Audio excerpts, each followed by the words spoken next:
ಪ್ರಧಾನಿ ನರೇಂದ್ರ ಮೋದಿ ನೇತೃತ್ವದಲ್ಲಿ ಕೃಷಿಗೆ ಸಂಬಂಧಿಸಿದಂತೆ ಆಹಾರ ಭದ್ರತೆ ಖಚಿತಪಡಿಸುವುದು, ಪೌಷ್ಟಿಕ ಆಹಾರ ಒದಗಿಸುವುದು ಮತ್ತು ರೈತರ ಉತ್ತಮ ಜೀವನೋಪಾಯವನ್ನು ಹೆಚ್ಚಿಸುವುದರ ಜೊತೆಗೆ ಅವರ ಆದಾಯವನ್ನು ಹೆಚ್ಚಿಸುವ 3 ಪ್ರಮುಖ ಗುರಿಗಳಿವೆ ಎಂದು ಕೇಂದ್ರ ಕೃಷಿ ಮತ್ತು ರೈತ ಕಲ್ಯಾಣ ಸಚಿವ ಶಿವರಾಜ್ ಸಿಂಗ್ ಚೌಹಾಣ್ ಇಂದು ಹೇಳಿದ್ದಾರೆ. ಕೃಷಿ ಮತ್ತು ರೈತ ಕಲ್ಯಾಣ ಸಚಿವಾಲಯದ ಆಶ್ರಯದಲ್ಲಿ ಭುವನೇಶ್ವರದಲ್ಲಿ ನಡೆದ ಪೂರ್ವ ಪ್ರಾದೇಶಿಕ ಕೃಷಿ ಸಮ್ಮೇಳನದಲ್ಲಿ ಸಚಿವರು ಭಾರತದ ಪೂರ್ವ ರಾಜ್ಯಗಳು ಫಲವತ್ತಾದ ಭೂಮಿ, ನೀರಿನ ಲಭ್ಯತೆ, ರೈತರ ಕಠಿಣ ಪರಿಶ್ರಮ ಮತ್ತು ಶ್ರದ್ಧೆ, ವೈವಿಧ್ಯಮಯ ಮಣ್ಣು ಮತ್ತು ಹವಾಮಾನದಿಂದಾಗಿ ಗಮನಾರ್ಹವಾಗಿವೆ.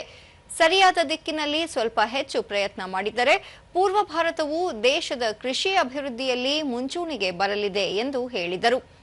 ಸಂಶೋಧನೆ, ಅಧ್ಯಯನಗಳು ಮತ್ತು ತನಿಖೆಗಳು ರೈತರಿಗೆ ನೇರವಾಗಿ ತಲುಪುವಂತೆ ಮತ್ತು ಅವರು ಅದರ ಪ್ರಯೋಜನಗಳನ್ನು ತಕ್ಷಣವೇ ಪಡೆಯುವಂತೆ ನೋಡಿಕೊಳ್ಳುವುದು ಕೇಂದ್ರ ಸರ್ಕಾರದ ಗುರಿಯಾಗಿದೆ.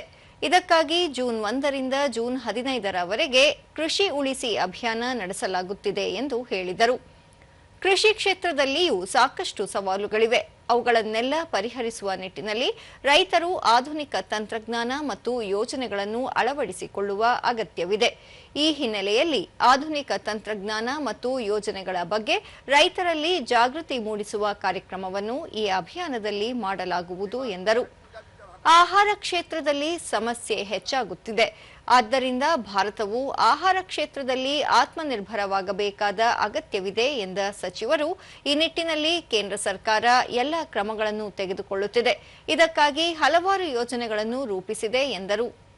संपत्ति का पूरा विवरण है, हमको पता है कि जमीन कितनी है।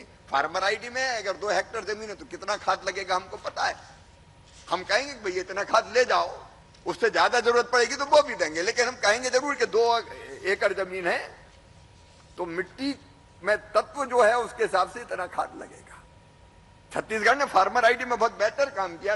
82.76% लोगों के फार्मर आईडी बन गए।